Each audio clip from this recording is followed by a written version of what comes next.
जय सिया राम। क्या हुआ, कौन सा है?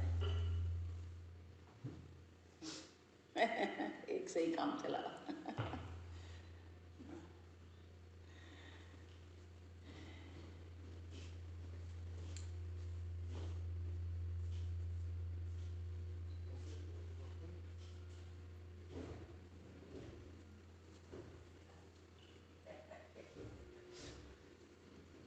जय श्री राम। ओम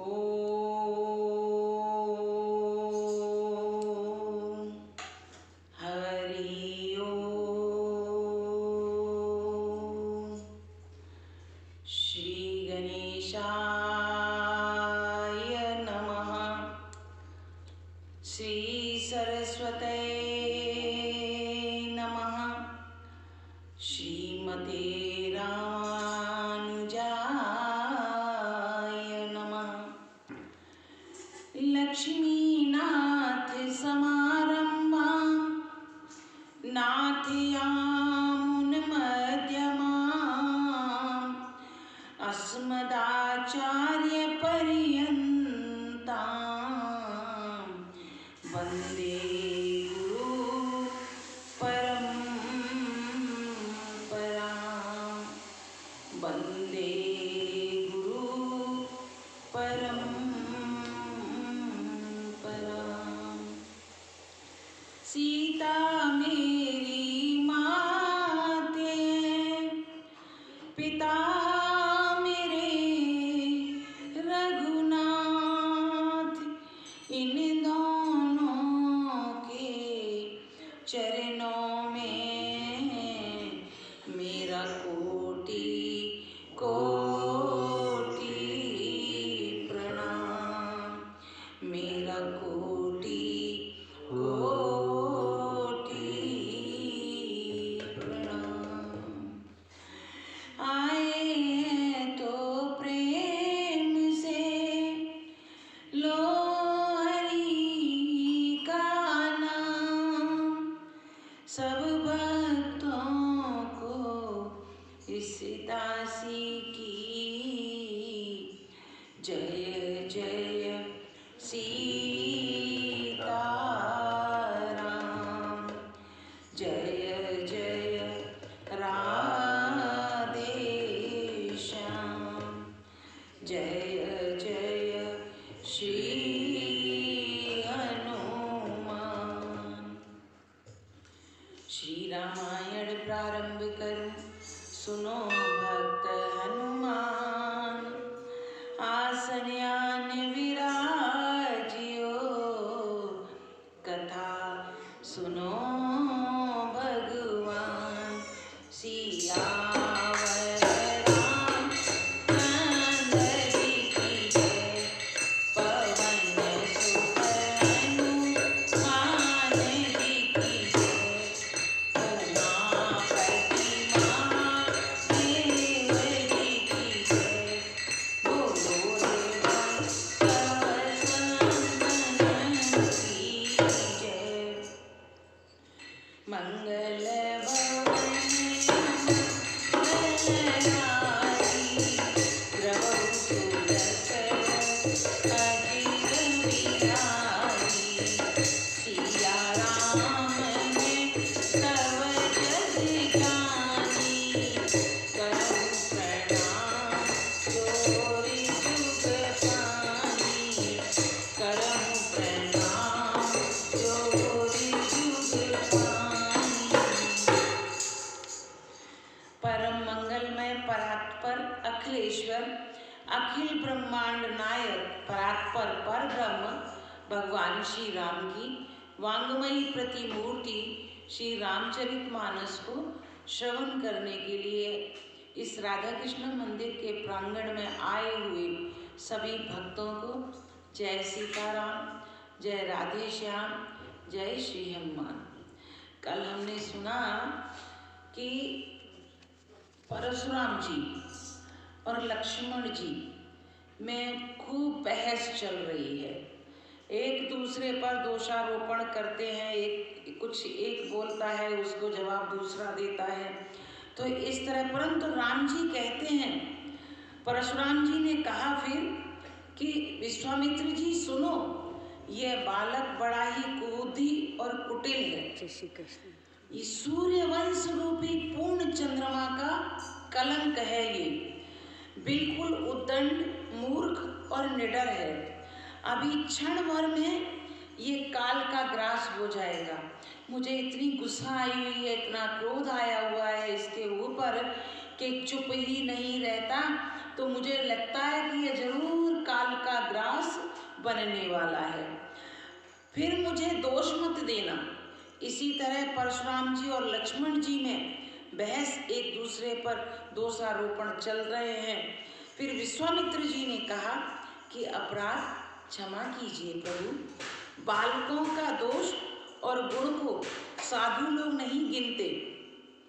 परशुराम जी बोले, वह क्रोधी, गुरुद्रोही और अपराधी मेरे सामने बार बार उत्तर दे रहा है, बार बार मुझे उत्तर देता है। इतने पर भी मैंने इसको मारा नहीं है, इसको छोड़ रखा है। विश्वामित्र जी, केवल किस लिए? तुम्हारे सील के लिए। तुम्हारा स्वभाव देखकर मैं इसको अभी तक छोड़ता आ रहा हूँ। उसे कठोर कुठार से काट नहीं दिया मैंने, नहीं तो मैं तो थोड़े से ही परिश्रम से अभी तक इसको काट के फेंक दिया होता। ऐसे गुस्सा करने लगे परशुराम जी। विश्वामित्र जी हृदय में हंसने लगे और सोचने लगे कि मुनि को हरा ही हरा दिख रहा है, क्योंकि मुनि को कुछ सोच नहीं आ रही। ये सोचते हैं इन्होंने दूसरे जैसे क्षत्रिय गण होते थे वैसा ही इन दोनों को समझ रखा है। मुनि को समझ नहीं आ रही, इनका प्रभाव मुनि अभी समझ नहीं रहे हैं। राम लक्ष्मण को साधारण क्षत्रिय समझ रहे हैं। इसी तरह लक्ष्मण जी और परशुराम जी में कहा सुनी चालू रही। लक्ष्मण जी जो उत्तर देते वे आहुति के समान परशुराम जी की क्रोध रूपी अग्नि को और बढ़ा देते, क्योंकि लक्ष्मण जी भी चुप नहीं रहते थे। जो परशुराम जी बोलते थे तो ऐसा उत्तर देते कि परशुराम जी की जो क्रोधाग्नि थी वो ऐसे आहुति की जैसे लगती उनकी बोली, और उनकी अग्नि भड़क जाती। रघुकुल के सूर्य रूपी रामचंद्र जी जल के समान शांत करने वाले शीतल वचन बोले। आगे की कथा आज सुनते हैं। और नाति करो बालक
बालक पर कृपा कीजिए। राम जी ने कहा कि बालक पर कृपा कीजिए, ये प्रभु आप बड़े हैं, ये तो बच्चा है, ये बालक है, इस पर कृपा कीजिए। इस सीधे और दूध मुँहे बच्चे पर क्रोध न कीजिए। यदि यह आपका कुछ भी प्रभाव जानता, अगर ये जानता कि आप क्या हैं, आपका प्रभाव क्या है, तो क्या ये बेसमझ आपकी बराबरी करता? ये बिल्कुल बराबरी ना करता आपकी। इसलिए इसको नादान समझकर, इसको बच्चा समझकर माफ कर दीजिए, इसको क्षमा कर दीजिए। बालक यदि कुछ चपलता भी करते हैं, कभी कभी बच्चे, हमारे भी बच्चे कुछ चपलता करते हैं, तो गुरु पिता और माता मन में आनंद से भर जाते हैं। उनको उनकी वो चपलता भी अच्छी लगती है। अतः से छोटा बच्चा और सेवक जानकर कृपा कीजिए। आप तो समदर्शी हैं, सुशील हैं, धीर हैं, ज्ञानी हैं और मुनि हैं। आपकी तो दृष्टि एक जैसी है, आप सबको एक जैसा देखते हैं, तो आप तो मुनि हैं, तो इसे क्षमा कर दीजिए। श्री रामचंद्र जी के वचन सुनकर कुछ थोड़े से मुनि ठंडे पड़े, कुछ थोड़ा उनको तसल्ली हुई, ठंडे पड़े। इतने में लक्ष्मण जी कुछ कहकर फिर मुस्करा दिए। लक्ष्मण जी ने फिर कुछ बोल दिया और मुस्करा दिए। अब तो उनको हंसते देखकर परशुराम जी के नख से शिखा तक सारे शरीर में क्रोध छा गया। उन्होंने कहा, हे राम, तेरा भाई बड़ा पापी है, ये नहीं मानेगा, मैं क्षमा करता जा रहा हूँ और ये बोलता ही चला जाता है। इधर राम जी ने भी माफ़ी मांगी, क्षमा करने के लिए कहा। लक्ष्मण जी उनको देख के परशुराम जी को सिर्फ मुस्करा दिए। उस मुस्कराने से ही उनको फिर से क्रोध आ गया। तो परशुराम जी कहते हैं कि ये शरीर से गोरा है, पर हृदय इसका बड़ा काला है। ये शरीर से गोरा है, पर इसका हृदय बड़ा काला है। ये विषमुख है, ये दूध मुहा नहीं है, ये दूध पीने वाला बच्चा नहीं है, ये विष पिया हुआ बच्चा है। स्वभाव से ही टेढ़ा है, तेरा अनुसरण नहीं करता, तेरे जैसा सीलवान नहीं है। ये नीच मुझे काल के समान नहीं देखता, ये जानता ही नहीं है कि मैं क्या कर सकता हूँ इसका। इसको तो अभी होश ही नहीं है, मैं क्या बिगाड़ सकता हूँ इसका, ये समझता ही नहीं है। और लखन कहे रसि सुनऊ क्रोध पाप करिहु ले, देई बस जने अनुचित करई, चरण बीच कति। अब लक्ष्मण जी हंसने लगे और हंसकर फिर से कहने लगे कि हे मुनि सुनिए, क्रोध जो है ना वो पाप का मूल है। क्रोध जो है वो पाप की जड़ है, मूल जड़ को कहते हैं। जिसके बस में होकर मनुष्य अनुचित कर्म कर बैठते हैं और विश्व भर के प्रतिकूल चलते हैं, सबका अहित करते हैं। ये उन्होंने मुनि को और बोल दिया परशुराम जी को, क्योंकि तुलसीदास जी भी कहते हैं कि दया धर्म का मूल है, पाप मूल अभिमान। तो ये तुलसीदास जी भी कहते हैं, तुलसी दया न छोड़िए जब लग घट में प्राण। तो दया छोड़नी ही नहीं चाहिए।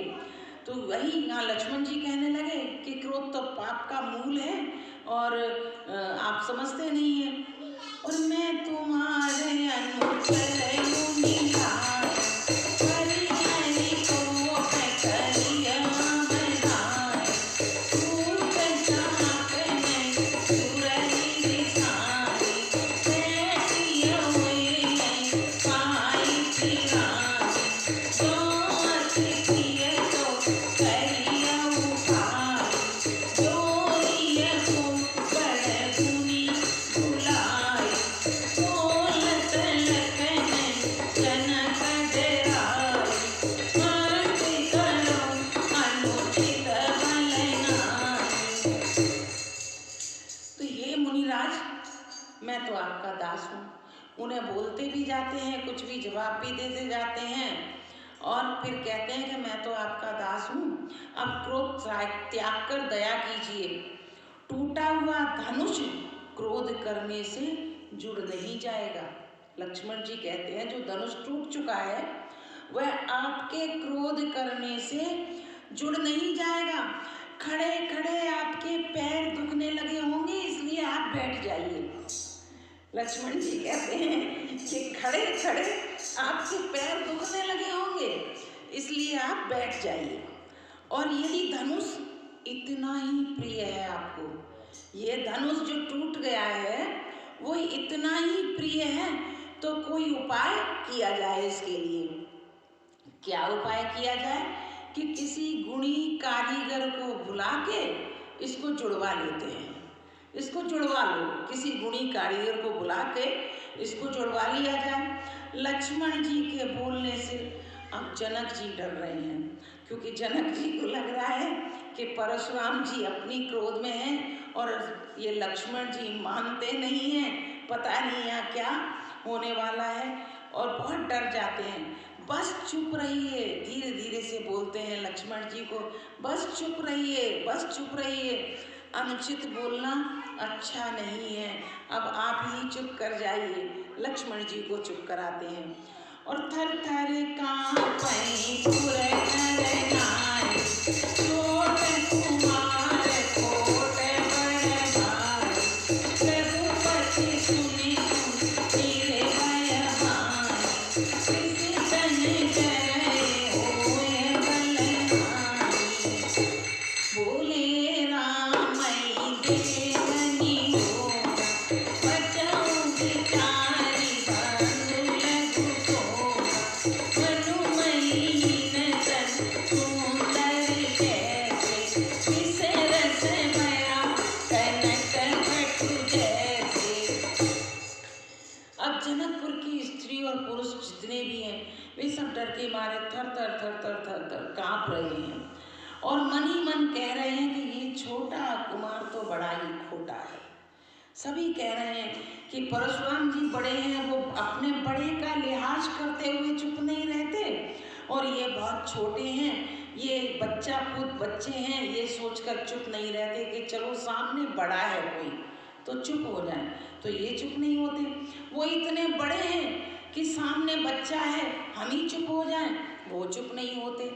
लक्ष्मण जी की निर्भय वाणी सुन सुनकर परशुराम जी का शरीर क्रोध से जा रहा है। जैसे जैसे लक्ष्मण जी बोलते हैं परशुराम जी क्रोध से आग बबूला हो रहे हैं, और क्रोध से उनका शरीर का जो बल था वह भी क्षीण होता चला जा रहा है। इनकी बल की हानि हो रही है, बल घट रहा है उनका। तब श्री रामचंद्र जी पर एहसान जनाकर, क्योंकि अपनी शरीर की ताकत कम हो रही है, ये हम सांसारिक जीव भी अगर नोटिस किया जाए, जब हम क्रोध करते हैं उसके बाद हमारे शरीर में शिथिलता आ जाती है, तो क्रोध हमारे शरीर को कमजोर बनाता है, क्रोध से शरीर कमजोर होता है। तो परशुराम जी अपने शरीर की कमजोर महसूस कर रहे हैं, उनको लग रहा है ताकत नहीं है, तो श्री रामचंद्र जी पर एहसान करके बोलते हैं कि तेरा छोटा भाई समझकर मैं इसे बचा रहा हूँ अभी तक।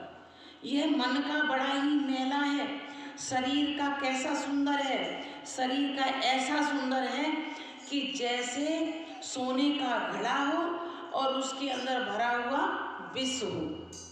घड़ा तो सोने का हो और उसके अंदर भरा हुआ क्या हो, विष भरा हुआ हो। इस तरह ये तेरा छोटा भाई है कि रूप रंग का तो सुंदर है, पर जब बोलता है तो कड़वा ही बोलता है। सुन लक्ष्मण ने बिरसे बहुर नयन करे रे राम, दुई समीप गवने सुख परिहर बानी जाम। यह सुनकर लक्ष्मण जी फिर हंसने लगे। लक्ष्मण जी हंसने लगे, तब रामचंद्र जी ने तिरछी नजर दिखाई और नजर से उनकी ओर जब देखा तो वे डर गए अपने भाई से। फिर लक्ष्मण जी सकुचाकर विपरीत बोलना छोड़कर और गुरु जी के पास जाकर बैठ गए। जब राम जी ने उनको टेढ़ी आंखों से देखा कि अब चुप भी करो, तब जाकर सकुचाकर वे गुरु जी के पास जाकर बैठ गए।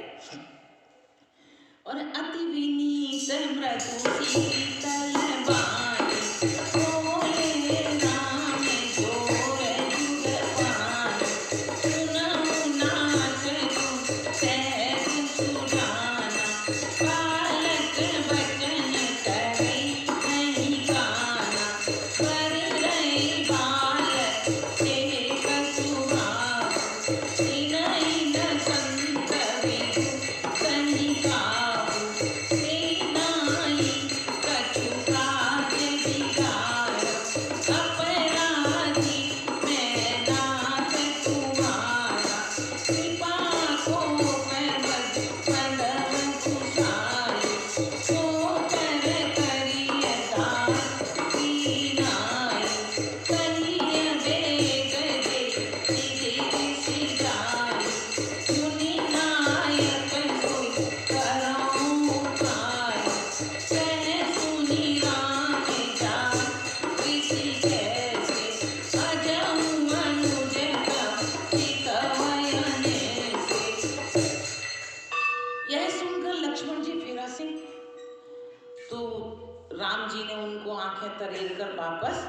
खींच दिया।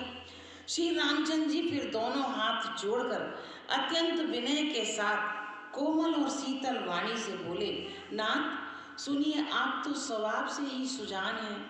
आप बालक के वचन पर कान मत दीजिए। आप बालक की बात को ध्यान में मत रखिए, उसे अनसुना कर दीजिए। बर्रे और बालक का एक स्वभाव है।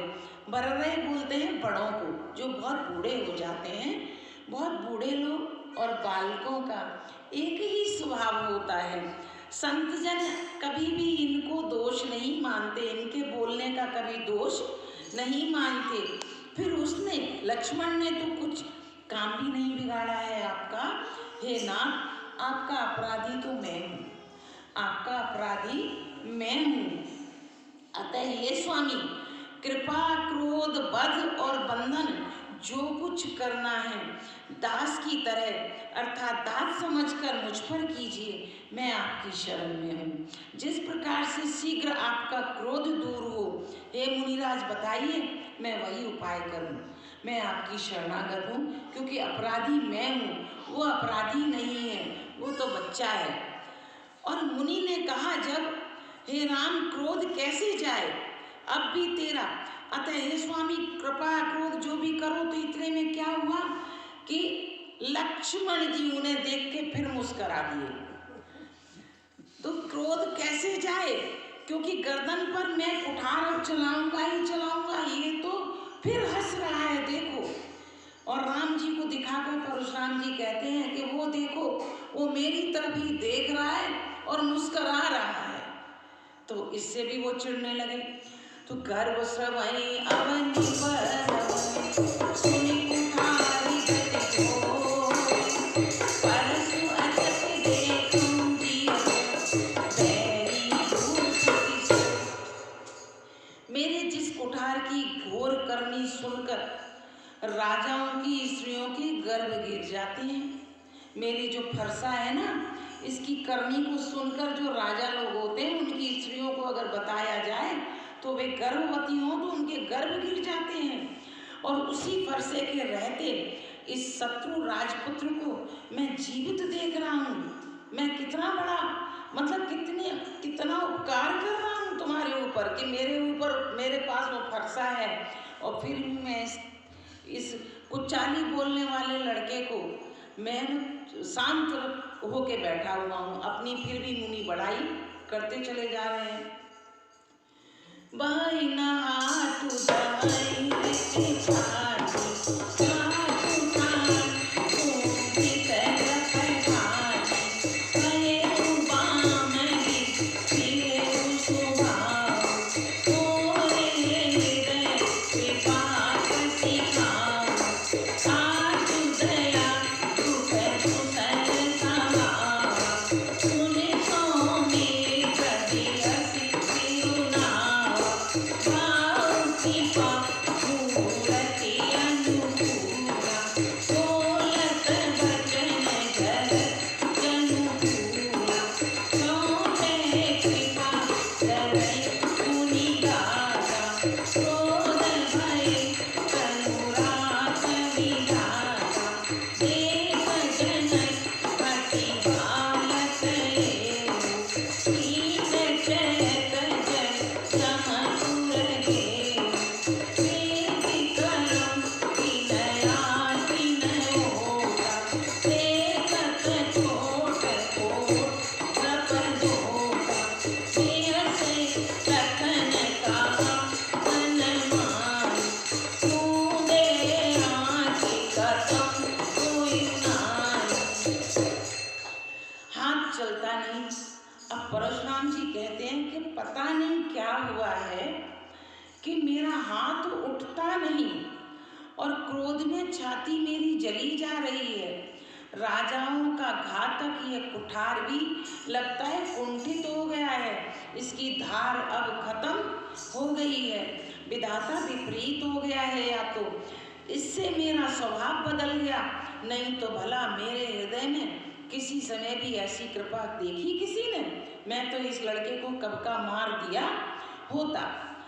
आज दया मुझे ये दुसह दुख सहा रही है। मेरे अंदर जो आज ये दया पनप रही है, यह मुझे दुख दे रही है।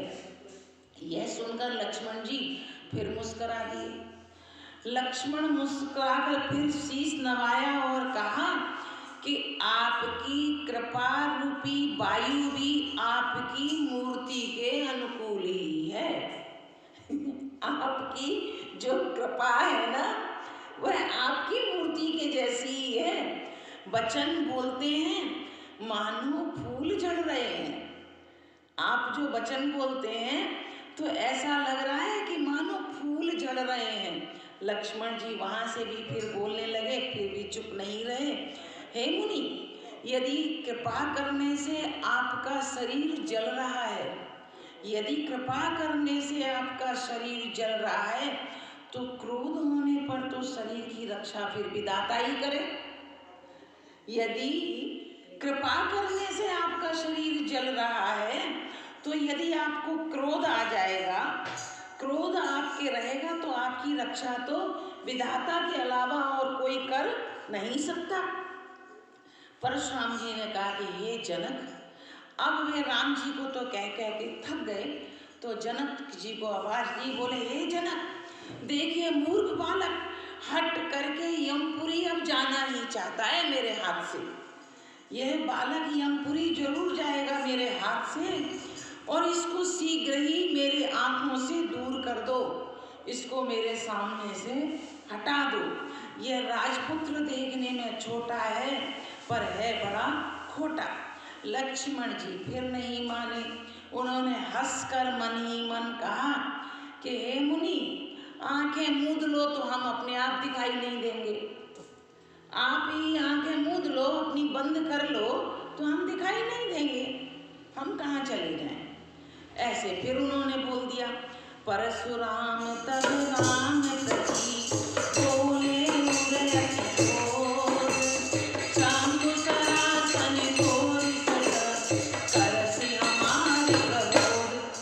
परशुराम जी हृदय में अत्यंत क्रोध भरकर श्री राम जी से बोले कि अरे सठ, तू शिव जी का धनुष तोड़कर उल्टा हमी को ज्ञान सिखाता है।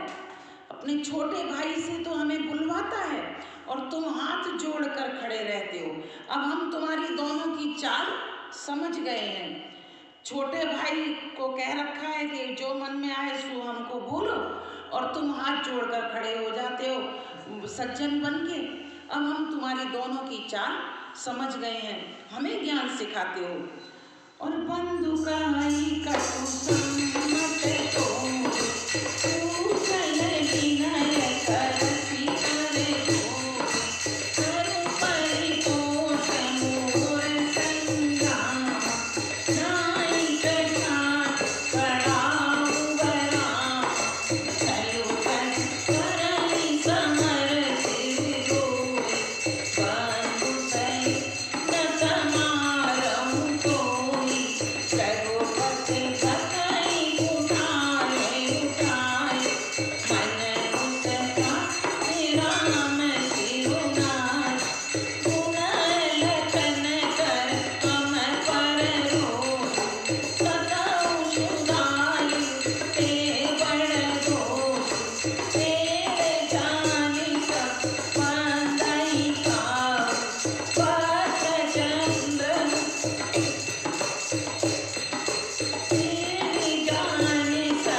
अब मुझे पता चल गया है कि तुम ही इसको बोलते हो कटु वचन बोलने के लिए, और जब मुझे क्रोध आता है तब तुम हाथ जोड़कर खड़े हो जाते हो।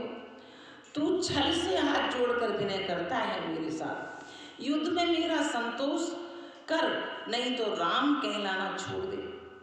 युद्ध में तू अब मेरे सामने आ, या तो तू मेरे सामने आ, नहीं तो राम कहलाना छोड़ दे। इस तरह से अब राम जी के ऊपर गुस्सा करने लगे। श्री रामचंद्र जी ने मन ही मन कहा कि गुनाह तो लक्ष्मण जी और क्रोध मुझ पर, करते हैं। कहीं कहीं सीधेपन में भी बड़ा दोष होता है। राम जी भी अब मन में सोचने लगे कि सीधा होना भी आजकल गुनाह है, कि गुनाह कोई करे और क्रोध सीधे इंसान पर करते हैं। अरे शिवद्रोही, छल त्याग कर मुझसे युद्ध कर। अब परशुराम जी अपना चिल्लाए चले जा रहे हैं कि हे शिवद्रोही, तू मुझसे युद्ध कर, नहीं तो भाई सहित अब तुझे भी मार डालूंगा। इस प्रकार परशुराम जी कुठार उठाए बके चले जा रहे हैं, जो मन में आ रहा है। श्री रामचंद्र जी सिर झुकाए मन ही मन मुस्करा रहे हैं। श्री रामचंद्र जी ने मन में ही कहा कि जो करना है करिए, अब क्या करें। श्री रामचंद्र जी ने प्रकट होकर कहा कि हे मुनीश्वर, क्रोध छोड़िए, आपके हाथ में कुठार है और मेरा यह सिर मैं आगे किए देता हूँ। जिस प्रकार आपका क्रोध शांत हो, हे स्वामी, वही कीजिए। मुझे अपना अनुचर और दास जानिए।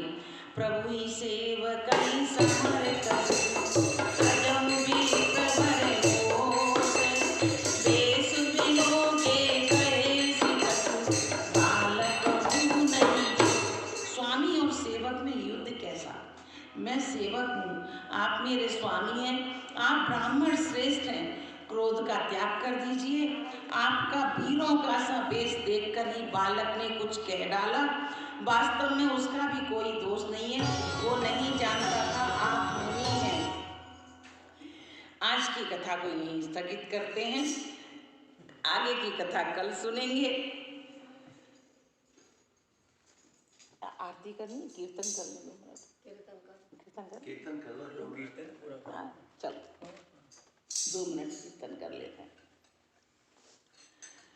सीताराम राधे श्याम, सीताराम राधे श्याम, सीताराम राधे श्याम, सीताराम राधे श्याम, सीताराम राधे श्याम, सीताराम राधे श्याम, सीताराम राधे श्याम,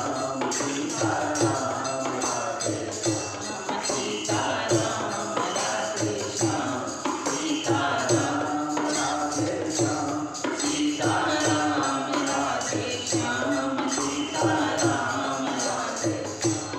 अब तो दया करो राम, अब तो कृपा करो राम, अब तो दया करो राम, अब तो कृपा करो राम, अब तो दया करो राम, अब तो कृपा करो राम, अब तो दया करो राम, अब तो कृपा करो राम। प्रभु शरण में लो, हरि जी शरण में लो, प्रभु शरण में लो, हरि जी शरण में लो।